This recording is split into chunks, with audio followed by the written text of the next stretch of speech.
Lord, please bless my day today.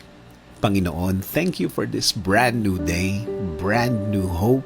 Alam namin, Lord, na may dalang bagong pag-asa ang araw na ito. Alam namin na magiging guide ka namin sa araw na ito. At sa mga nagdaang mga araw, may mga nagawa kaming mali na kasalanan. Kaya Lord, we're asking for your forgiveness. We're asking for your mercy. Patawarin niyo po kami dahil minsan nadadala kami ng mga tao at sitwasyon sa araw-araw. Ngayong araw, please continue to give us wisdom. Bigyan niyo kami ng talino, bigyan niyo kami ng pagpapala palagi. Kailangan namin ng mga ito, Panginoon, sa pagharap sa aming araw-araw. Panginoon, please continue to bless us. Bless my day today. Alam ko po na marami mga problemang mga parating. Alam namin na marami na naman na magpapasakit ng aming ulo. Dulot na din po ito ng aming mga nagiging desisyon ng mga nagdaang mga araw. Pero we know you are going to bless us today. Na presensya mo palagi ang aming gabay sa pagpunta sa tama at tahimik na buhay. And now, Lord, we declare na we are going to be safe today.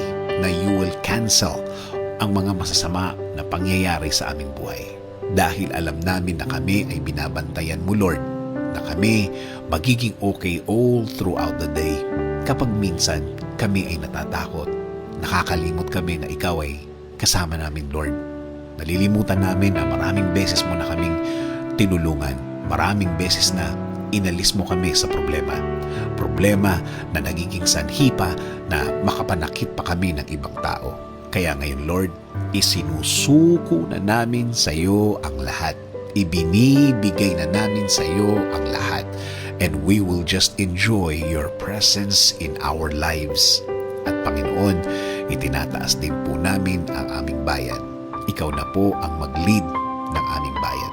Patuloy niyo pong i-bless ang mga namumuno sa aming bayan. Bigyan niyo sila ng maraming wisdom at gamitin nila ang kani-kanilang puso. Patuloy po kayong pumasok sa aking buhay. Ayusin niyo po ito ayon po sa inyong plano. Alam po namin na wala kang plano para kami ay masaktan, kundi for us to have a good and peaceful life, my Lord. In Jesus' name we pray. Amen.